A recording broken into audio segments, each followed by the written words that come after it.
തമ്പുരാനെ, വിശുദ്ധ കുരിശിൻ്റെ അടയാളത്താലെ ഞങ്ങളുടെ ശത്രുക്കളിൽ നിന്ന് ഞങ്ങളെ രക്ഷിക്കുക. ഞങ്ങളുടെ തമ്പുരാനെ, പിതാവിൻ്റെയും പുത്രൻ്റെയും പരിശുദ്ധാത്മാവിൻ്റെയും നാമത്തിൽ ആമേൻ. ആദ്യം മുതൽ ഉണ്ടായിരുന്നതും ഞങ്ങൾ കേട്ടതും സ്വന്തം കണ്ണുകൊണ്ട് കണ്ടതും സൂക്ഷിച്ചു വീക്ഷിച്ചതും കൈകൊണ്ട് സ്പർശിച്ചതുമായ ജീവൻ്റെ വചനത്തെപ്പറ്റി ഞങ്ങൾ അറിയിക്കുന്നു. 1 യോഹന്നാൻ 1-ാം അധ്യായം 1-ാം തിരുവചനമാണ് നാം വായിച്ചു കേട്ടത്. പുറപ്പാട് 19-ാം അധ്യായം. സീനായ് ഉടമ്പടി. ഈജിപ്തിൽ നിന്നും പുറപ്പെട്ടതിൻ്റെ 3-ാം മാസം 1-ാം ദിവസം ഇസ്രായേൽക്കാർ സീനായ് മരുഭൂമിയിലെത്തി. അവർ റെഫിദീമിൽ നിന്ന് പുറപ്പെട്ട് സീനായ് മരുഭൂമിയിൽ പ്രവേശിച്ച് മലയുടെ മുൻവശത്ത് പാളയമടിച്ചു. മോശ ദൈവസന്നിധിയിലേക്ക് കയറി ചെന്നു. കർത്താവ് മലയിൽ നിന്നും അവനെ വിളിച്ച് ഇങ്ങനെ പറഞ്ഞു: യാക്കോവിൻ്റെ ഭവനത്തോട് നീ പറയുക, ഇസ്രായേലിനെ അറിയിക്കുക, ഈജിപ്തുകാരോട് ഞാൻ ചെയ്തതെന്തെന്നും കഴുകന്മാരുടെ ചിറകുകളിൽ സംവഹിച്ച് ഞാൻ നിങ്ങളെ എങ്ങനെ എൻ്റെ അടുക്കിലേക്ക് കൊണ്ടുവന്നുവെന്നും നിങ്ങൾ കണ്ടു കഴിഞ്ഞു. അതുകൊണ്ട് നിങ്ങൾ എൻ്റെ വാക്ക് കേൾക്കുകയും എൻ്റെ ഉടമ്പടി പാലിക്കുകയും ചെയ്താൽ നിങ്ങൾ എല്ലാ ജനങ്ങളിൽ വെച്ച് എനിക്ക് ഏറ്റവും പ്രിയപ്പെട്ട എൻ്റെ സ്വന്തം ജനമായിരിക്കും. കാരണം ഭൂമി മുഴുവൻ എൻ്റേതാണ്. നിങ്ങൾ എനിക്ക് പുരോഹിത ജനവും വിശുദ്ധ ജനവുമായിരിക്കും. ഇവയാണ് ഇസ്രായേൽക്കാരോട് നീ പറയേണ്ട വാക്കുകൾ. മോശ ചെന്ന് ജനത്തിലെ ശ്രേഷ്ഠന്മാരെ വിളിച്ച് കർത്താവ് കൽപ്പിച്ച കാര്യങ്ങളെല്ലാം അവരെ അറിയിച്ചു. ജനം ഏകസ്വരത്തിൽ പറഞ്ഞു: കർത്താവ് കൽപ്പിച്ചതെല്ലാം ഞങ്ങൾ ചെയ്തുകൊള്ളാം. ജനത്തിൻ്റെ മറുപടി മോശ കർത്താവിനെ അറിയിച്ചു. കർത്താവ് മോശയോട് പറഞ്ഞു: ഞാൻ നിന്നോട് സംസാരിക്കുമ്പോൾ ജനം കേൾക്കുന്നതിനും അവർ നിന്നെ എപ്പോഴും വിശ്വസിക്കുന്നതിനും വേണ്ടി ഇതാ ഞാനൊരു കനത്ത മേഘത്തിൽ നിന്റെ അടുക്കിലേക്ക് വരുന്നു. മോശ ജനത്തിൻ്റെ വാക്കുകൾ കർത്താവിനെ അറിയിച്ചു. അപ്പോൾ കർത്താവ് മോശയോട് പറഞ്ഞു: നീ ജനത്തിൻ്റെ അടുത്തേക്ക് പോയി ഇന്നും നാളെയും അവരെ ശുദ്ധീകരിക്കുക. അവർ തങ്ങളുടെ വസ്ത്രങ്ങൾ അലക്കട്ടെ. 3-ാം ദിവസം അവർ തയ്യാറായിരിക്കണം. എന്തെന്നാൽ 3-ാം ദിവസം ജനം മുഴുവൻ കാണുകെ കർത്താവ് സീനായ് മലയിൽ ഇറങ്ങി വരും.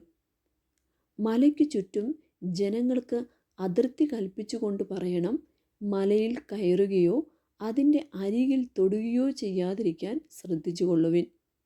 മലയിൽ തൊടുന്നവൻ വധിക്കപ്പെടും. അവനെ ആരും സ്പർശിക്കരുത്. കല്ലെറിഞ്ഞോ അമ്പെയ്തോ കൊല്ലണം. മൃഗമായാലും മനുഷ്യനായാലും ജീവനോടെ ഇരിക്കരുത്. കാഹളം ദീർഘമായി മുഴങ്ങുമ്പോൾ അവർ മലയെ സമീപിക്കട്ടെ. മോശ മലയിൽ നിന്നിറങ്ങി ജനത്തിൻ്റെ അടുക്കൽ ചെന്ന് അവരെ ശുദ്ധീകരിച്ചു. അവർ തങ്ങളുടെ വസ്ത്രങ്ങൾ കഴുകി. അവൻ ജനത്തോട് പറഞ്ഞു: 3-ാം ദിവസത്തേക്ക് നിങ്ങൾ ഒരുങ്ങിയിരിക്കുവിൻ. ആരും സ്ത്രീയെ സമീപിക്കരുത്. ദൈവം പ്രത്യക്ഷപ്പെടുന്നു. 3-ാം ദിവസം പ്രഭാതത്തിൽ ഇടിമുഴക്കവും മിന്നൽ പിണരുകളും ഉണ്ടായി. മലമുകളിൽ കനത്ത മേഘം പ്രത്യക്ഷപ്പെട്ടു. കാഹളധ്വനി അത്യുച്ചത്തിൽ മുഴങ്ങി. പാളയത്തിലുണ്ടായിരുന്ന ജനമെല്ലാം ഭയന്നു വിറച്ചു. ദൈവത്തെ കാണുന്നതിന് വേണ്ടി മോശ ജനത്തെ പാളയത്തിനു പുറത്തു കൊണ്ടുവന്നു. അവർ മലയുടെ അടിവാരത്തിൽ നിലയുറപ്പിച്ചു. കർത്താവ് അഗ്നിയിൽ ഇറങ്ങി വന്നതിനാൽ സീനായ് മല മുഴുവൻ ധൂമാവൃതമായി. ചൂളയിൽ നിന്ന പോലെ അവിടെ നിന്നും പുക ഉയർന്നുകൊണ്ടിരുന്നു. മല ശക്തമായി ഇളകി വിറച്ചു. കാഹള ശബ്ദം ശക്തിപ്പെട്ടുകൊണ്ടേയിരുന്നു. മോശ സംസാരിക്കുകയും ദൈവം ഇടിമുഴക്കത്താൽ ഉത്തരം നൽകുകയും ചെയ്തു. കർത്താവ് സീനായ് മലമുകളിൽ ഇറങ്ങി വന്ന് മോശയെ മലമുകളിലേക്ക് വിളിച്ചു.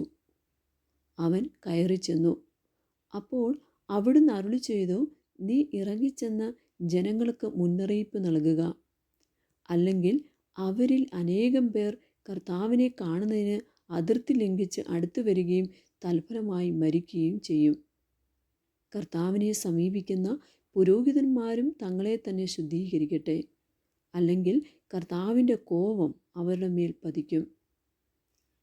മോശ കർത്താവിനോട് പറഞ്ഞു, സീനായി മലയിലേക്ക് കയറാൻ ജനങ്ങൾക്ക് കഴിയുകയില്ല. കാരണം ചുറ്റും അതിർത്തി നിർണയിച്ച് മലയെ വിശുദ്ധ സ്ഥലമായി പരിഗണിക്കാൻ അങ്ങ് തന്നെ ഞങ്ങളോട് കൽപ്പിച്ചിട്ടുണ്ടല്ലോ. അപ്പോൾ കർത്താവ് മോശയോട് കൽപ്പിച്ചു, നീ ഇറങ്ങിച്ചെന്ന് അഹറോനെയും കൂട്ടി കയറി വരിക. എന്നാൽ പുരോഹിതന്മാരും ജനങ്ങളും അതിർത്തി ലംഘിച്ച് കർത്താവിനെ സമീപിക്കാതിരിക്കട്ടെ. സമീപിച്ചാൽ കർത്താവിൻ്റെ കോപം അവരുടെ മേൽ പതിക്കും. മോശ ഇറങ്ങിച്ചെന്ന് ജനത്തോട് സംസാരിച്ചു. പുറപ്പാട് 20-ാം അധ്യായം. 10 പ്രമാണങ്ങൾ. ദൈവം അരുളിച്ചെയ്ത വചനങ്ങളാണിവ. അടിമത്തത്തിൻ്റെ ഭവനമായ ഈജിപ്തിൽ നിന്നും നിന്നെ പുറത്തു കൊണ്ടുവന്ന ഞാനാണ് നിന്റെ ദൈവമായ കർത്താവ്. ഞാനല്ലാതെ വേറെ ദേവന്മാർ നിനക്കുണ്ടാകരുത്. മുകളിൽ ആകാശത്തിലോ താഴെ ഭൂമിയിലോ ഭൂമിക്കടിയിലോ ജലത്തിലോ ഉള്ള ഒന്നിൻ്റെയും പ്രതിമയോ സ്വരൂപമോ നീ നിർമ്മിക്കരുത്. അവയ്ക്കു മുമ്പിൽ പ്രണമിക്കുകയോ അവയെ ആരാധിക്കുകയോ ചെയ്യരുത്. എന്തെന്നാൽ ഞാൻ നിന്റെ ദൈവമായ കർത്താവ് അസഹിഷ്ണുവായ ദൈവമാണ്. എന്നെ വെറുക്കുന്ന പിതാക്കന്മാരുടെ കുറ്റങ്ങൾക്ക് അവരുടെ മക്കളെ 3ഉം 4ഉം തലമുറ വരെ ഞാൻ ശിക്ഷിക്കും. എന്നാൽ എന്നെ സ്നേഹിക്കുകയും എൻ്റെ കൽപ്പനകൾ പാലിക്കുകയും ചെയ്യുന്നവരോട് 1000 തലമുറകൾ വരെ ഞാൻ കരുണ കാണിക്കും. നിന്റെ ദൈവമായ കർത്താവിൻ്റെ നാമം വൃഥാ ഉപയോഗിക്കരുത്. തൻ്റെ നാമം വൃഥാ ഉപയോഗിക്കുന്നവനെ കർത്താവ് ശിക്ഷിക്കാതെ വിടുകയില്ല. സാബത്ത് വിശുദ്ധ ദിനമായി ആചരിക്കണമെന്ന് ഓർമ്മിക്കുക. 6 ദിവസം അധ്വാനിക്കുക, എല്ലാ ജോലികളും ചെയ്യുക. എന്നാൽ 7-ാം ദിവസം നിന്റെ ദൈവമായ കർത്താവിൻ്റെ സാബത്താണ്.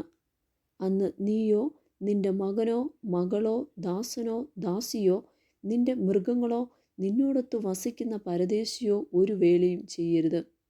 എന്തെന്നാൽ കർത്താവ് 6 ദിവസം കൊണ്ട് ആകാശവും ഭൂമിയും സമുദ്രവും അവയിലുള്ള സമസ്തവും സൃഷ്ടിക്കുകയും 7-ാം ദിവസം വിശ്രമിക്കുകയും ചെയ്തു.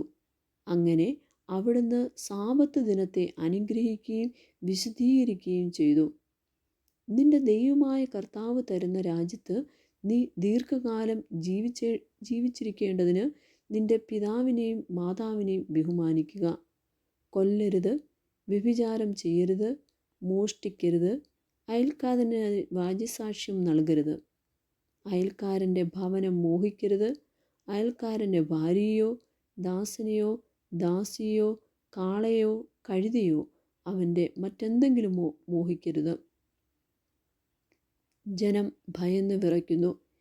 ഇടിമുഴക്കവും കാഹളധ്വനിയും കേൾക്കുകയും മിന്നൽ പിണരുകളും മലയിൽ നിന്ന് ഉയർന്ന പുകയും കാണുകയും ചെയ്തപ്പോൾ ജനമെല്ലാം ഭയന്ന് വിറച്ച് അകലെ മാറി നിന്നു. അവർ മോശയോട് പറഞ്ഞു, നീ തന്നെ ഞങ്ങളോട് സംസാരിച്ചാൽ മതി, ഞങ്ങൾ കേട്ടുകൊള്ളാം. ദൈവം ഞങ്ങളോട് സംസാരിക്കാതിരിക്കട്ടെ. അവിടുന്ന് സംസാരിച്ചാൽ ഞങ്ങൾ മരിച്ചു പോകും. അപ്പോൾ മോശ ജനത്തോട് പറഞ്ഞു, ഭയപ്പെടേണ്ട. നിങ്ങളെ പരീക്ഷിക്കുന്നതിനും പാപം ചെയ്യാതിരിക്കാൻ വേണ്ടി നിങ്ങളിൽ ദൈവഭയം ഉളവാക്കുന്നതിനുമായിട്ടാണ് ദൈവം വന്നിരിക്കുന്നത്. ജനം അകലെ മാറി നിന്നു. ദൈവം സന്നിഹിതനായിരുന്ന കനത്ത മേഘത്തെ മോശ സമീപിച്ചു. കർത്താവ് മോശയോട് പറഞ്ഞു, ഇസ്രായേൽക്കാരോട് പറയുക, ഞാൻ ആകാശത്തു നിന്നും നിങ്ങളോട് സംസാരിച്ചത് നിങ്ങൾ തന്നെ കണ്ടല്ലോ. നിങ്ങൾ വെള്ളി കൊണ്ട് എനിക്കൊപ്പം ദേവന്മാരെ നിർമ്മിക്കരുത്, സ്വർണം കൊണ്ടും ദേവന്മാരെ ഉണ്ടാക്കരുത്. നിങ്ങൾ എനിക്ക് മണ്ണുകൊണ്ട് ഒരു ബലിപീഠം ഉണ്ടാക്കണം. അതിന്മേൽ ആടുകളെയും കാളകളെയും ദഹനബലികളും സമാധാന ബലികളുമായി അർപ്പിക്കണം. എൻ്റെ നാമം അനുസ്മരിക്കാൻ ഞാൻ ഇടവരുന്നിടത്തെല്ലാം ഞാൻ നിങ്ങളുടെ അടുക്കിലേക്ക് വന്ന് നിങ്ങളെ അനുഗ്രഹിക്കും. കല്ലുകൊണ്ടുള്ള ബലിപീഠമാണ് എനിക്കായി ഉണ്ടാക്കുന്നതെങ്കിൽ കൊത്തിയ കല്ലുകൊണ്ട് അത് പണിയരുത്. കാരണം പണിയായുധം സ്പർശിച്ചാൽ അത് അശുദ്ധമാകും. എൻ്റെ ബലിപീഠത്തിന്മേൽ നിന്റെ നഗ്നത കാണപ്പെടാതിരിക്കാൻ വേണ്ടി നീ അതിന്മേൽ ചവിട്ടുപടികളിലൂടെ കയറരുത്. പുറപ്പാട് 21 അധ്യായം. അടിമകളെ സംബന്ധിച്ച നിയമങ്ങൾ. നീ അവരെ അറിയിക്കേണ്ട നിയമങ്ങൾ ഇവയാണ്. ഹെബ്രായനായ ഒരു അടിമയെ വിലയ്ക്ക് വാങ്ങിയാൽ അവൻ നിന്നെ 6 വർഷം സേവിച്ചു കൊള്ളട്ടെ. 7-ാം വർഷം നീ അവനെ സൗജന്യമായി സ്വതന്ത്രനാക്കണം. അവൻ തനിച്ചാണ് വന്നതെങ്കിൽ തനിച്ചു പൊയ്ക്കൊള്ളട്ടെ. ഭാര്യയോടുകൂടിയെങ്കിൽ അവളും കൂടെ പോകട്ടെ. യജമാനൻ അവന് ഭാര്യയെ നൽകുകയും അവന് അവളിൽ പുത്രന്മാരോ പുത്രിമാരോ ജനിക്കുകയും ചെയ്താൽ അവളും കുട്ടികളും യജമാനൻ്റെ വകയായിരിക്കും. ആകയാൽ അവൻ തനിയെ പോകണം. എന്നാൽ ഞാൻ എൻ്റെ യജമാനനെയും എൻ്റെ ഭാര്യയെയും കുട്ടികളെയും സ്നേഹിക്കുന്നു, ഞാൻ സ്വതന്ത്രനായി പോകുന്നില്ല എന്ന് ദാസൻ തീർത്തു പറഞ്ഞാൽ യജമാൻ അവനെ ദൈവസമക്ഷം കൊണ്ടുചെന്ന് കതകിൻ്റെയോ കട്ടിളയുടെയോ അടുക്കൽ നിർത്തി അവൻ്റെ കാത് തോലുളി കൊണ്ട് തുളയ്ക്കണം. അവൻ എന്നേക്കും അവൻ്റെ അടിമയായിരിക്കും. ഒരുവൻ തൻ്റെ പുത്രിയെ അടിമയായി വിറ്റാൽ പുരുഷന്മാരായ അടിമകൾ സ്വതന്ത്രരായി പോകുന്നത് പോലെ അവൾ പോകാൻ പാടില്ല. എന്നാൽ യജമാനൻ അവൾക്ക് വിവാഹ വാഗ്ദാനം നൽകിയ ശേഷം അവന് അവളിൽ അസംതൃപ്തി തോന്നിയാൽ അവൾ വീണ്ടെടുക്കപ്പെടാൻ വേണ്ടി അനുവദിക്കണം. അവളെ വഞ്ചിച്ചതിനാൽ അന്യർക്ക് അവളെ വിൽക്കാൻ അവന് അവകാശമുണ്ടായിരിക്കുകയില്ല. അവൻ അവളെ തൻ്റെ പുത്രന് ഭാര്യയായി നിശ്ചയിച്ചാൽ പുത്രിമാരോടെന്ന പോലെ അവളോട് പെരുമാറണം. അവൻ മറ്റൊരുവളെ ഭാര്യയായി സ്വീകരിക്കുന്നുവെങ്കിൽ ഇവൾക്കുള്ള ഭക്ഷണം, വസ്ത്രം, വൈവാഹിക അവകാശം എന്നിവയിൽ കുറവ് വരുത്തരുത്. ഇവ മൂന്നും അവൻ അവൾക്ക് നൽകുന്നില്ലെങ്കിൽ വിലയൊടുക്കാതെ അവൾക്ക് സ്വതന്ത്രയായി പോകാം. ദേഹോ ഉപദ്രവത്തിന് ശിക്ഷ. മനുഷ്യനെ അടിച്ചു കൊല്ലുന്നവൻ വധിക്കപ്പെടണം. എന്നാൽ കരുതിക്കൂട്ടിയല്ലാതെ അവൻ്റെ കയ്യാൽ അങ്ങനെ സംഭവിക്കാൻ ദൈവം ഇടവരുത്തിയാൽ അവന് ഓടിയൊളിക്കാൻ ഞാനൊരു സ്ഥലം നിശ്ചയിക്കും. ഒരുവൻ തൻ്റെ അയൽക്കാരനെ ചതിയിൽ കൊല്ലാൻ ധൈര്യപ്പെടുന്നുവെങ്കിൽ അവനെ എൻ്റെ ബലിപീഠത്തിങ്കൽ നിന്ന് പോലും പിടിച്ചു കൊണ്ടുപോയി വധിക്കണം. പിതാവിനെയോ മാതാവിനെയോ ശപിക്കുന്നവൻ വധിക്കപ്പെടണം. ആളുകൾ തമ്മിലുള്ള കലഹത്തിനിടയിൽ ഒരുവൻ മറ്റൊരുവനെ കല്ലുകൊണ്ടോ മുഷ്ടി കൊണ്ടോ ഇടിക്കുകയും ഇടികൊണ്ടവൻ മരിച്ചില്ലെങ്കിലും കിടപ്പിലാകുകയും ചെയ്തു എന്നിരിക്കട്ടെ. പിന്നീട് അവൻ എഴുന്നേറ്റ് വടിയുടെ സഹായത്തോടെയെങ്കിലും നടക്കാൻ സാധിച്ചാൽ ഇടിച്ചവൻ ശിക്ഷാർഹനല്ല. എങ്കിലും അവന് സമയനഷ്ടത്തിന് പരിഹാരം നൽകുകയും പൂർണ്ണ സുഖമാകുന്നതുവരെ അവൻ്റെ കാര്യം ശ്രദ്ധിക്കുകയും വേണം. ഒരുവൻ തൻ്റെ ദാസനെയോ ദാസിയോ വടികൊണ്ടടിക്കുകയും അടികൊണ്ടയാൾ അവൻ്റെ അടുക്കൽ തന്നെ വീണ് മരിക്കുകയും ചെയ്താൽ അവൻ ശിക്ഷിക്കപ്പെടണം. എന്നാൽ അടികൊണ്ട ആൾ 1-2 ദിവസം കൂടി ജീവിക്കുന്നെങ്കിൽ അടിച്ചവൻ ശിക്ഷിക്കപ്പെടരുത്. കാരണം അടിമ അവൻ്റെ സ്വത്താണ്. ആളുകൾ കലഹിക്കുന്നതിനിടയിൽ ഒരു ഗർഭിണിക്ക് ദേഹോപദ്രവം ഏൽക്കുകയാണെങ്കിൽ ഗർഭഛിദ്രത്തിന് ഇടയാകുകയും എന്നാൽ മറ്റ് അപകടമൊന്നും സംഭവിക്കാതിരിക്കുകയും ചെയ്യുന്ന പക്ഷം അവളുടെ ഭർത്താവ് ആവശ്യപ്പെടുകയും ന്യായാധിപന്മാർ നിശ്ചയിക്കുകയും ചെയ്യുന്ന തുക അവളെ ഉപദ്രവിച്ച ആൾ പിഴയായി നൽകണം. എന്നാൽ മറ്റെന്തെങ്കിലും അപകടം സംഭവിക്കുന്നുവെങ്കിൽ ജീവന് പകരം ജീവൻ കൊടുക്കണം.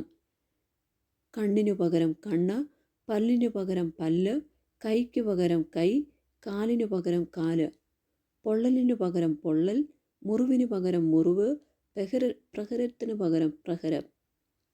ഒരുവൻ തൻ്റെ ദാസൻ്റെയോ ദാസിയുടെയോ കണ്ണ് അടിച്ചു പൊട്ടിച്ചാൽ അതിനു പകരം ആ അടിമയ്ക്ക് സ്വാതന്ത്ര്യം നൽകണം.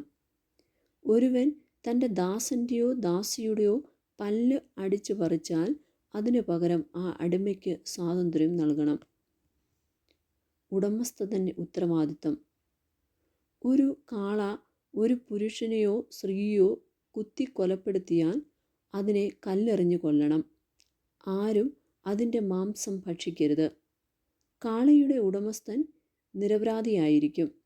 എന്നാൽ കാള പതിവായി ആളുകളെ കുത്തി മുറിവേൽപ്പിക്കുകയും അതിൻ്റെ ഉടമസ്ഥനെ വിവരം അറിയിച്ചിട്ടും അവൻ അതിനെ കെട്ടിയിടയാകിയാൽ അത് ആരെയെങ്കിലും കുത്തിക്കൊല്ലുകയും ചെയ്താൽ അതിനെ കല്ലെറിഞ്ഞു കൊല്ലണം. അതിൻ്റെ ഉടമസ്ഥനും വധിക്കപ്പെടണം. മോചനദ്രവ്യം നിശ്ചയിക്കപ്പെട്ടാൽ നിശ്ചയിച്ച തുക കൊടുത്ത് അവന് ജീവൻ വീണ്ടെടുക്കാം. കാള ഒരു ബാലനെയോ ബാലികയോ കുത്തി മുറിവേൽപ്പിച്ചാലും ഇതേ നിയമം ബാധകമാണ്. ദാസനെയോ ദാസിയോ കുത്തി മുറിവേൽപ്പിക്കുകയാണെങ്കിൽ അവരുടെ യജമാനന് കാളയുടെ ഉടമസ്ഥൻ 30 ഷെക്കൽ വെള്ളി കൊടുക്കണം. കാളയെ കല്ലെറിഞ്ഞ് കൊല്ലുകയും വേണം. ഒരുവൻ കിണർ തുറന്നിടുകയോ അത് കുഴിച്ചതിനു ശേഷം അടയ്ക്കാതിരിക്കുകയോ ചെയ്തതുകൊണ്ട് അതിൽ കാളയോ കഴുതയോ വീഴാൻ ഇടയായാൽ കിണറിൻ്റെ ഉടമസ്ഥൻ മൃഗത്തിൻ്റെ ഉടമസ്ഥന് നഷ്ടപരിഹാരം ചെയ്യണം. എന്നാൽ ചത്ത മൃഗം അവനുള്ളതായിരിക്കും. ഒരുവൻ്റെ കാള മറ്റൊരുവൻ്റെ കാളയെ കുത്തി മുറിവേൽപ്പിക്കുകയും അത് ചാകുകയും ചെയ്താൽ അവർ ജീവനുള്ള കാളയെ വിൽക്കുകയും കിട്ടുന്ന പണം പങ്കിട്ടെടുക്കുകയും വേണം. ചത്ത കാളയെയും പങ്കിട്ടെടുക്കണം. എന്നാൽ തൻ്റെ കാള കുത്തുന്നതാണെന്നറിഞ്ഞിട്ടും അതിനെ കെട്ടി നിർത്തുന്നില്ലെങ്കിൽ അവൻ കാളയ്ക്ക് പകരം കാളയെ കൊടുക്കണം. ചത്ത കാള അവനുള്ളതായിരിക്കും. പുറപ്പാട് 22-ാം അധ്യായം. നഷ്ടപരിഹാരം. ഒരുവൻ കാളയെയോ ആടിനെയോ മോഷ്ടിച്ചു കൊല്ലുകയോ വിൽക്കുകയോ ചെയ്താൽ അവൻ ഒരു കാളയ്ക്ക് പകരം 5 കാളയെയും ഒരാടിനു പകരം 4 ആടിനെയും കൊടുക്കണം. ഭവനഭേദനത്തിനിടയായാൽ പിടിക്കപ്പെടുന്ന കള്ളൻ അടിയേറ്റു മരിച്ചാൽ അവൻ്റെ രക്തത്തിന് പ്രതികാരം ചെയ്യേണ്ടതില്ല. എന്നാൽ സൂര്യോദയത്തിനു ശേഷമാണ് ഇത് സംഭവിക്കുന്നതെങ്കിൽ അവൻ്റെ രക്തത്തിന് പ്രതികാരം ചെയ്യണം. മോഷ്ടിച്ച വസ്തു മുഴുവൻ മോഷ്ടാവ് തിരിച്ചു കൊടുക്കണം. അവൻ്റെ കൈവശം ഒന്നുമില്ലെങ്കിലും അവനെ വിറ്റ നഷ്ടം ഈടാക്കണം. മോഷ്ടിക്കപ്പെട്ട കാളയോ കഴുതയോ ആടോ അവൻ്റെ പക്കൽ ജീവനോടെ കാണപ്പെടുന്നതെങ്കിൽ മോഷ്ടിച്ചതിൻ്റെ ഇരട്ടി അവൻ തിരികെ കൊടുക്കണം.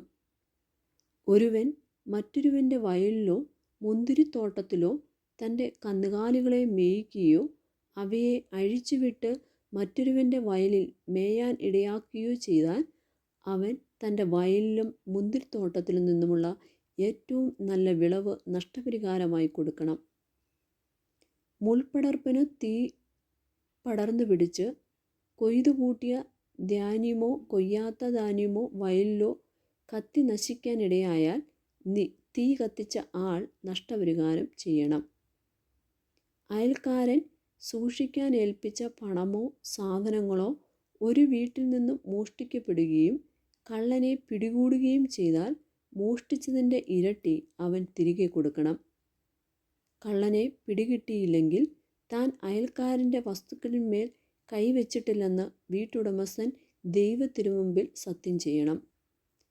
കാള, കഴുത, ആട്, വസ്ത്രം, നഷ്ടപ്പെട്ട മറ്റെന്തെങ്കിലും വസ്തു ഇവയെപ്പറ്റി തർക്കമുണ്ടാകുകയും ഇതെൻ്റേതാണ് എന്ന് 2 പേർ അവകാശപ്പെടുകയും ചെയ്താൽ ഇരുവരും ദൈവസന്നിധിയിൽ വരട്ടെ. കുറ്റക്കാരനെന്ന് ദൈവം വിധിക്കുന്ന ആൾ തൻ്റെ അയൽക്കാരന് ഇരട്ടി തിരികെ കൊടുക്കണം. ഒരുവൻ അയൽക്കാരൻ്റെ പക്കൽ സൂക്ഷിക്കാൻ ഏൽപ്പിച്ച കാളയോ കഴുതയോ ആടോ മറ്റേതെങ്കിലും മൃഗമോ പരിക്കേൽക്കുകയോ ചത്തുപോകുകയോ നഷ്ടപ്പെടുകയോ ചെയ്യുകയും അതിന് സാക്ഷിയില്ലാതിരിക്കുകയും ചെയ്താൽ ആ അയൽക്കാരൻ കർത്താവിൻ്റെ നാമത്തിൽ സത്യം ചെയ്തു തൻ്റെ നിരപരാധത തെളിയിക്കണം. ഉടമസ്ഥൻ സത്യപ്രതിജ്ഞ അംഗീകരിക്കണം. മുതൽ തിരിച്ചു കൊടുക്കാൻ അവന് കടമ ഉണ്ടായിരിക്കുകയില്ല. എന്നാൽ അത് തൻ്റെ പക്കൽ നിന്നും മോഷ്ടിക്കപ്പെട്ടാൽ അവൻ അതിൻ്റെ ഉടമസ്ഥന് നഷ്ടപരിഹാരം ചെയ്യണം. വന്യമൃഗങ്ങൾ അതിനെ കടിച്ചു കീറിയെങ്കിൽ തെളിവിനായി അവശിഷ്ടങ്ങൾ ഹാജരാക്കട്ടെ. കടിച്ചു കീറപ്പെട്ടതിന് നഷ്ടപരിഹാരം ചെയ്യേണ്ടതില്ല. ഒരുവൻ തൻ്റെ അയൽക്കാരിൽ നിന്നും ഏതെങ്കിലും മൃഗത്തെ വായ്പ വാങ്ങിയിട്ട് ഉടമസ്ഥൻ അസാധീനത്തിൽ അത് ചാകുന്നതിനോ അതിന് മുറിവേൽക്കുന്നതിനോ ഇടയായാൽ അവൻ നഷ്ടപരിഹാരം ചെയ്യണം. എന്നാൽ അത് സംഭവിക്കുന്നത് ഉടമസ്ഥൻ്റെ സാന്നിധ്യത്തിലാണെങ്കിൽ നഷ്ടപരിഹാരം ചെയ്യേണ്ട. അത് കൂലിക്കെടുത്തതാണെങ്കിൽ കൂലി കൊണ്ട് നഷ്ടം പരിഹരിക്കപ്പെടും. വിവിധ നിയമങ്ങൾ. വിവാഹ നിശ്ചയം കഴിഞ്ഞിട്ടില്ലാത്ത ഒരു കന്യകയെ വശീകരിച്ച് അവളോടൊത്ത് ശയിക്കുന്നവൻ വിവാഹത്തുക നൽകി അവളെ ഭാര്യയായി സ്വീകരിക്കണം. അവളെ അവന് ഭാര്യയായി കൊടുക്കാൻ അവളുടെ പിതാവും തീർത്തും വിസമ്മതിച്ചാൽ കന്യകയ്ക്കുള്ള വിവാഹത്തുക അവൻ കൊടുക്കണം. മന്ത്രവാദിനിയെ ജീവിക്കാൻ അനുവദിക്കരുത്. മൃഗത്തോട് സംഗമിക്കുന്നവൻ വധിക്കപ്പെടണം. കർത്താവിന് മാത്രമല്ലാതെ മറ്റു ദേവന്മാർക്ക് ബലിയർപ്പിക്കുന്നവനെ നിശേഷം നശിപ്പിക്കണം. നിങ്ങൾ പരദേശിയെ ദ്രോഹിക്കുകയോ ഞെരുക്കുകയോ അരുത്. നിങ്ങൾ ഈജിപ്തിൽ പരദേശികളായിരുന്നല്ലോ. വിധവയെയോ അനാഥനെയോ നിങ്ങൾ പീഡിപ്പിക്കരുത്. നിങ്ങൾ അവരെ ഉപദ്രവിക്കുകയും അവർ എന്നെ വിളിച്ചു കരയുകയും ചെയ്താൽ നിശ്ചയമായും ഞാൻ അവരുടെ നിലവിളി കേൾക്കും. എൻ്റെ കോപം ജ്വലിക്കുകയും നിങ്ങളെ ഞാൻ വാളുകൊണ്ട് വധിക്കുകയും ചെയ്യും. അപ്പോൾ നിങ്ങളുടെ ഭാര്യമാർ വിധവകളും നിങ്ങളുടെ മക്കൾ അനാഥരുമായിത്തീരും. നിന്നോടൊത്ത് വസിക്കുന്ന എൻ്റെ ജനത്തിൽ ദരിദ്രനായ ആർക്കെങ്കിലും നീ വായ്പ കൊടുത്താൽ പലിശയ്ക്ക് കടം കൊടുക്കുന്നവനെ പോലെ പെരുമാറരുത്. അവരിൽ നിന്നും പലിശ ഈടാക്കുകയും അരുത്. അയൽക്കാരൻ്റെ മേലങ്കി പണയം വാങ്ങിയാൽ സൂര്യാസ്തമയത്തിനു മുമ്പ് അത് തിരികെ കൊടുക്കണം. എന്തെന്നാൽ അതുമാത്രമാണ് അവനുള്ള പുതപ്പ്. തൻ്റെ ശരീരത്തിൽ അണിയുന്ന ആ ഉടുപ്പല്ലാതെ അവൻ ഉറങ്ങുമ്പോൾ പുതയ്ക്കാൻ മറ്റെന്തുണ്ട്? അവൻ എന്നെ വിളിച്ചു കരഞ്ഞാൽ ഞാൻ അത് കേൾക്കും. ഞാൻ കരുണയുള്ളവനാണ്. നീ ദൈവത്തെ നിന്ദിക്കുകയോ നിന്റെ ജനത്തിൻ്റെ ഭരണാധികാരിയെ ശപിക്കുകയോ അരുത്. നിന്റെ മെതിക്കളത്തിലെയും ചക്കുകളിലെയും ഫലസമൃദ്ധിയിൽ നിന്ന് കാഴ്ച സമർപ്പിക്കാൻ വൈകരുത്. നിന്റെ പുത്രിമാരിൽ ആദിജാതനെ എനിക്ക് നൽകണം. നിന്റെ കാളകളെയും ആടുകളെയും സംബന്ധിച്ചും ഇപ്രകാരം തന്നെ ചെയ്യണം. അവയുടെ കടിഞ്ഞൂൽ 7 ദിവസം തള്ളയുടെ കൂടെ കഴിയട്ടെ. 8-ാം ദിവസം നീ അതിനെ എനിക്ക് തരണം. നിങ്ങൾ എനിക്ക് സമർപ്പിക്കപ്പെട്ട വിശുദ്ധ ജനമായിരിക്കും. വന്യമൃഗങ്ങൾ കടിച്ചു കീറിയ മാംസം നിങ്ങൾ ഭക്ഷിക്കരുത്. അത് നായ്ക്കൾക്ക് എറിഞ്ഞു കൊടുക്കണം. പുറപ്പാട് 23-ാം അധ്യായം. തുല്യമായ നീതി. വ്യാജവാർത്ത പ്രചരിപ്പിക്കരുത്. കള്ളസാക്ഷ്യം നൽകി കുറ്റക്കാരന് കൂട്ടുനിൽക്കരുത്. ഭൂരിപക്ഷത്തോട് ചേർന്ന് തിന്മ ചെയ്യരുത്. ഭൂരിപക്ഷത്തോട് ചേർന്ന് നീതിക്കെതിരായി കോടതിയിൽ സാക്ഷ്യം നിൽക്കരുത്. വ്യവഹാരത്തിൽ ദരിദ്രന് പ്രത്യേക പരിഗണന നൽകരുത്. ശത്രുവിൻ്റെ കാളയോ കഴുതിയോ വഴിതെറ്റിപ്പോകുന്നത് കണ്ടാൽ അതിനെ അവൻ്റെ അടുക്കൽ തിരിച്ചെത്തിക്കണം. നിന്നെ വെറുക്കുന്നവൻ്റെ കഴുത ചുമടിന് കീഴെ വീണ് കിടക്കുന്നത് കണ്ടാൽ നീ കടന്നു പോകരുത്. അതിനെ എഴുന്നേൽപ്പിക്കുവാൻ അവനെ സഹായിക്കണം. വ്യവഹാരത്തിൽ ദരിദ്രന് നീതി നിഷേധിക്കരുത്. തെറ്റായ കുറ്റാരോപണത്തിൽ നിന്ന് ഒഴിഞ്ഞു നിൽക്കുക. നിഷ്കളങ്കരെയും നീതിമാന്മാരെയും വധിക്കരുത്. ദുഷ്ടനെ ഞാൻ വെറുതെ വിടുകയില്ല. കൈക്കൂലി വാങ്ങരുത്. അത് വിജ്ഞനെ അന്ധനാക്കുകയും നീതിമാനെ കള്ളം പറയാൻ പ്രേരിപ്പിക്കുകയും ചെയ്യുന്നു. നിങ്ങൾ പരദേശികളെ പീഡിപ്പിക്കരുത്. ഈജിപ്തിൽ പരദേശികളായിരുന്ന നിങ്ങൾക്ക് പരദേശികളുടെ ഹൃദയവികാരങ്ങൾ അറിയാമല്ലോ. സാബത്ത് വർഷം. നീ നിന്റെ വയലിൽ 6 വർഷം വിതച്ച് വിളവെടുത്തുകൊള്ളുക. 7-ാം വർഷം അത് വിതയ്ക്കാതെ വെറുതെ കിടക്കട്ടെ. നിന്റെ ജനത്തിലെ ദരിദ്രർ അതിൽ നിന്നും ഭക്ഷ്യം ശേഖരിക്കട്ടെ. പിന്നെയും അവശേഷിക്കുന്നത് വന്യമൃഗങ്ങൾ തിന്നുകൊള്ളട്ടെ. മുന്തിരിത്തോട്ടവും ഒലിവുതോട്ടവും സംബന്ധിച്ചും ഇപ്രകാരം തന്നെ ചെയ്യണം. 6 ദിവസം ജോലി ചെയ്യുക. 7-ാം ദിവസം വിശ്രമിക്കണം. നിന്റെ കാളയും കഴുതയും വിശ്രമിക്കട്ടെ. നിന്റെ ദാസിയുടെ പുത്രനും പരദേശിയും ക്ഷീണം തീർക്കട്ടെ. ഞാൻ നിങ്ങളോട് പറഞ്ഞ കാര്യങ്ങളിലെല്ലാം ശ്രദ്ധ വയ്ക്കണം. അന്യദേവന്മാരുടെ നാമം സ്മരിക്കരുത്. അത് നിങ്ങളുടെ നാവിൽ നിന്നും കേൾക്കാൻ ഇടയാവരുത്. 3 മഹോത്സവങ്ങൾ. എൻ്റെ ബഹുമാനത്തിനായി വർഷം തോറും 3 തവണ നിങ്ങൾ ഉത്സവം ആഘോഷിക്കണം. പുളിപ്പില്ലാത്ത അപ്പത്തിൻ്റെ തിരുനാൾ ആചരിക്കണം. ഞാൻ കൽപ്പിച്ചിട്ടുള്ളതുപോലെ അബീബ് മാസത്തിലെ 7 നിശ്ചിത ദിവസങ്ങളിൽ പുളിപ്പില്ലാത്ത അപ്പം ഭക്ഷിക്കണം.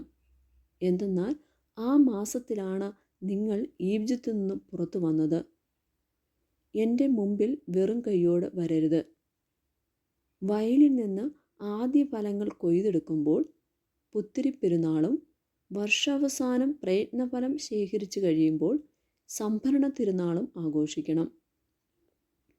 പുരുഷന്മാരെല്ലാവരും വർഷത്തിൽ 3 പ്രാവശ്യം ദൈവമായ കർത്താവിൻ്റെ സന്നിധിയിൽ ഹാജരാവണം. ബലിമൃഗത്തിൻ്റെ രക്തം പുളിപ്പുള്ള അപ്പത്തോടൊന്നിച്ച് എനിക്ക് അർപ്പിക്കരുത്. ഉത്സവ ദിനത്തിൽ അർപ്പിക്കുന്ന ബലിയുടെ കൊഴുപ്പ് പ്രഭാതം വരെ സൂക്ഷിക്കുകയും അരുത്. വയലിലെ ആദ്യ വിളവിൻ്റെ ആദ്യഫലം നിന്റെ ദൈവമായ കർത്താവിൻ്റെ ഭവനത്തിലേക്ക് കൊണ്ടുവരണം. ആട്ടിൻകുട്ടിയെ അതിൻ്റെ തള്ളയുടെ പാലിൽ വേവിക്കരുത്. വാഗ്ദാനങ്ങൾ. ഇതാ, ഒരു ദൂതനെ നിനക്ക് മുമ്പേ ഞാൻ അയക്കുന്നു. അവൻ നിന്റെ വഴിയിൽ നിന്നെ കാത്തുകൊള്ളും. ഞാൻ ഒരുക്കിയിരിക്കുന്ന സ്ഥലത്തേക്ക് നിന്നെ കൊണ്ടുവരികയും ചെയ്യും. അവൻ പറയുന്നതെല്ലാം ആദരപൂർവ്വം അനുസരിക്കണം. അവനെ പ്രകോപിപ്പിക്കരുത്. എൻ്റെ നാമം അവനുള്ളത് നിമിത്തം നിന്റെ അതിക്രമങ്ങൾ അവൻ ക്ഷമിക്കുകയില്ല. അവൻ്റെ വാക്ക് കേൾക്കുകയും ഞാൻ പറയുന്നതെല്ലാം അനുസരിക്കുകയും ചെയ്യുമെങ്കിൽ നിന്റെ ശത്രുക്കൾക്ക് ഞാൻ ശത്രുവായിരിക്കും, നിന്റെ എതിരാളികൾക്ക് ഞാൻ എതിരാളികളുമായിരിക്കും. എൻ്റെ ദൂതൻ നിനക്ക് മുമ്പേ പോയി നിന്നെ അമോര്യർ, ഹിത്യർ, പെരീസ്യർ, കാനാന്യർ, ഹിവ്യർ, ജബൂസ്യർ എന്നിവരുടെ ഇടയിലേക്ക് നയിക്കും. അപ്പോൾ ഞാൻ അവരെ നിശേഷം നശിപ്പിക്കും. നീ അവരുടെ ദേവന്മാരെ കുമ്പിടുകയോ ആരാധിക്കുകയോ ചെയ്യരുത്. അവരുടെ ആചാരങ്ങൾ അനുകരിക്കരുത്. അവരുടെ ദേവന്മാരെ നശിപ്പിക്കുകയും ആരാധന സ്തംഭങ്ങൾ തകർക്കുകയും ചെയ്യണം. നിങ്ങളുടെ ദൈവമായ കർത്താവിനെ നിങ്ങൾ ആരാധിക്കണം. അപ്പോൾ ഞാൻ നിങ്ങളുടെ ഭക്ഷ്യവും പാനീയവും ആശീർവദിക്കും. നിങ്ങളുടെ ഇടയിൽ നിന്ന് രോഗം നിർമ്മാർജ്ജനം ചെയ്യും. ഗർഭഛിദ്രമോ വന്ധ്യതയോ നാട്ടിലുണ്ടാകുകയില്ല. നിനക്ക് ഞാൻ ദീർഘായുസ്സ് തരും. നീ ചെന്നെത്തും മുമ്പേ നിനക്ക് ഏറ്റുമുട്ടേണ്ടി വരുന്ന ജനങ്ങൾ എന്നെ ഭയപ്പെടുന്നതിന് ഞാൻ ഇടയാക്കും. അവരിൽ സംഭ്രമം ജനിപ്പിക്കും. നിന്റെ ശത്രുക്കൾ പിന്തിരിഞ്ഞോടും. നിനക്കു മുമ്പേ ഞാൻ കടന്നലുകളെ അയക്കും. അവ ഹിവ്യർ, കാനാന്യർ, ഹിത്യർ എന്നിവരെ നിന്റെ മുമ്പിൽ നിന്നും തുരത്തും. എന്നാൽ ഒറ്റ വർഷം കൊണ്ട് അവരെ നിന്റെ മുമ്പിൽ നിന്നും തുടച്ചു മാറ്റുകയില്ല. അങ്ങനെ ചെയ്താൽ നാട് വിജനമാകുകയും നിനക്ക് ഉപദ്രവകാരികളായ വന്യമൃഗങ്ങൾ പെരുകുകയും ചെയ്യും. നീ വർദ്ധിച്ച് നാട് കൈവശപ്പെടുത്തുന്നതനുസരിച്ച് അവരെ നിന്റെ മുമ്പിൽ നിന്നും ഞാൻ പുറന്തള്ളിക്കൊണ്ടിരിക്കും. നിന്റെ അതിർത്തികൾ ചെങ്കടൽ മുതൽ ഫിലിസ്തീയ കടൽ വരെയും മരുഭൂമി മുതൽ യൂഫ്രട്ടീസ് നദി വരെയും ഞാൻ നിശ്ചയിക്കും. സന്ദേശവാസികളെ ഞാൻ നിന്റെ കൈകളിൽ ഏൽപ്പിക്കും. നീ അവരെ നിന്റെ മുമ്പിൽ നിന്നും തുരത്തണം. അവരോടോ അവരുടെ ദേവന്മാരോടോ നീ ഉടമ്പടി ചെയ്യരുത്. അവർ നിന്റെ നാട്ടിൽ വസിച്ചുകൂടാ. വസിച്ചാൽ എനിക്കെതിരായി പാപം ചെയ്യാൻ അവർ നിന്നെ പ്രേരിപ്പിക്കും. നീ അവരുടെ ദേവന്മാരെ ആരാധിച്ചാൽ അത് നിനക്കൊരു കെണിയായിരിക്കുകയും ചെയ്യും. പുറപ്പാട് 24-ാം അധ്യായം. ഉടമ്പടി ഉറപ്പിക്കുന്നു. കർത്താവ് മോശയോട് അരുളിച്ചെയ്തു, നീയും അഹറോനും നാദാബും അബീഹുവും ഇസ്രായേലിലെ 70 ശ്രേഷ്ഠന്മാരും കൂടി കർത്താവിൻ്റെ അടുക്കലേക്ക് കയറി വരുവിൻ. നിങ്ങൾ അകലെ നിന്നും കുമ്പിട്ടാരാധിക്കുവിൻ. മോശ മാത്രം കർത്താവിനെ സമീപിക്കട്ടെ, മറ്റുള്ളവർ സമീപിക്കരുത്. ജനം അവനോടൊപ്പം കയറി വരികയും അരുത്. മോശ ചെന്ന് കർത്താവിൻ്റെ എല്ലാ വാക്കുകളും നിയമങ്ങളും ജനത്തെ അറിയിച്ചു. കർത്താവ് കൽപ്പിച്ച കാര്യങ്ങളെല്ലാം തങ്ങൾ ചെയ്യുമെന്ന് അവർ ഏകസ്വരത്തിൽ മറുപടി പറഞ്ഞു. മോശ കർത്താവിൻ്റെ വാക്കുകളെയെല്ലാം എഴുതിവെച്ചു. അവൻ അതിരാവിലെ എഴുന്നേറ്റ് മലയുടെ അടിവാരത്തിൽ ഒരു ബലിപീഠവും ഇസ്രായേലിലെ 12 ഗോത്രങ്ങൾക്കായി 12 സ്തംഭങ്ങളും നിർമ്മിച്ചു. അവൻ അയച്ച ഇസ്രായേൽ യുവാക്കന്മാർ കർത്താവിന് ദഹനബലികളും കാളകളെ കൊണ്ടുള്ള സമാധാന ബലികളും അർപ്പിച്ചു. മോശ ബലിയുടെ രക്തത്തിൽ പകുതി പാത്രങ്ങളിലാക്കുകയും പകുതി ബലിപീഠത്തിന്മേൽ തളിക്കുകയും ചെയ്തു. അനന്തരം ഉടമ്പടി ഗ്രന്ഥമെടുത്ത് ജനങ്ങൾ കേൾക്കെ വായിച്ചു. അപ്പോൾ അവർ പറഞ്ഞു, കർത്താവ് കൽപ്പിച്ചതെല്ലാം ഞങ്ങൾ ചെയ്യും, ഞങ്ങൾ അനുസരണം ഉള്ളവരായിരിക്കും. അപ്പോൾ മോശ രക്തമെടുത്ത് ജനങ്ങളുടെ മേൽ തളിച്ചുകൊണ്ട് പറഞ്ഞു, ഈ വചനങ്ങളെല്ലാം ആധാരമാക്കി കർത്താവ് നിങ്ങളോട് ചെയ്ത ഉടമ്പടിയുടെ രക്തമാവുന്നു ഇത്. അനന്തരം മോശയും അഹറോനും നാദാബും അബിഹുവും ഇസ്രായേൽ ശ്രേഷ്ഠന്മാർ 70 പേരും മലമുകളിലേക്ക് കയറിപ്പോയി. അവർ ഇസ്രായേലിൻ്റെ ദൈവത്തെ കണ്ടു. ആകാശതുല്യം പ്രകാശമാനമായ ഇന്ദ്രനീൽ കൽത്തളം പോലെ എന്തോ ഒന്ന് അവിടുത്തെ പാദങ്ങളുടെ താഴെ കാണപ്പെട്ടു. ഇസ്രായേൽ ശ്രേഷ്ഠന്മാരായ അവരുടെ മേൽ അവിടുന്ന് കൈവച്ചില്ല. അവർ ദൈവത്തെ കണ്ടു. അനന്തരം ഭക്ഷിക്കുകയും പാനം ചെയ്യുകയും ചെയ്തു. മോശ സീനായി മലയിൽ. കർത്താവ് മോശയോട് അരുളിച്ചെയ്തു, മലമുകളിൽ എൻ്റെ സമീപത്തേക്ക് കയറി വന്ന് കാത്തു നിൽക്കുക. ഞാൻ നിയമങ്ങളും കൽപ്പനകളും എഴുതിയ കൽപ്പലകൾ നിനക്ക് തരാം. നീ അവ ജനത്തെ പഠിപ്പിക്കണം. മോശ തൻ്റെ സേവകനായ ജോഷുവയോടും കൂടെ എഴുന്നേറ്റു. മോശ ദൈവത്തിൻ്റെ മലയിലേക്ക് കയറി. അവൻ ശ്രേഷ്ഠന്മാരോട് പറഞ്ഞു, ഞങ്ങൾ മടങ്ങി വരുന്നതുവരെ നിങ്ങൾ ഇവിടെ കാത്തു നിൽക്കുവിൻ. അഹ്റോനും ഹൂറും നിങ്ങളോട് കൂടെയുണ്ടല്ലോ. എന്തെങ്കിലും പ്രശ്നമുണ്ടായാൽ അവരെ സമീപിക്കുവിൻ. മോശ മലയിലേക്ക് കയറിപ്പോയി. അപ്പോൾ ഒരു മേഘം മലയെ ആവരണം ചെയ്തു. കർത്താവിൻ്റെ മഹത്വം സീനായി മലയിൽ ആവസിച്ചു. 6 ദിവസത്തേക്ക് ഒരു മേഘം മലയെ മൂടിയിരുന്നു. 7-ാം ദിവസം മേഘത്തിൽ നിന്ന് കർത്താവ് മോശയെ വിളിച്ചു.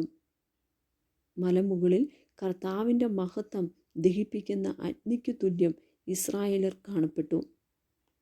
മോശ മേഘത്തിൻ്റെ ഉള്ളിൽ കടന്ന് മലമുകളിലേക്ക് കയറി.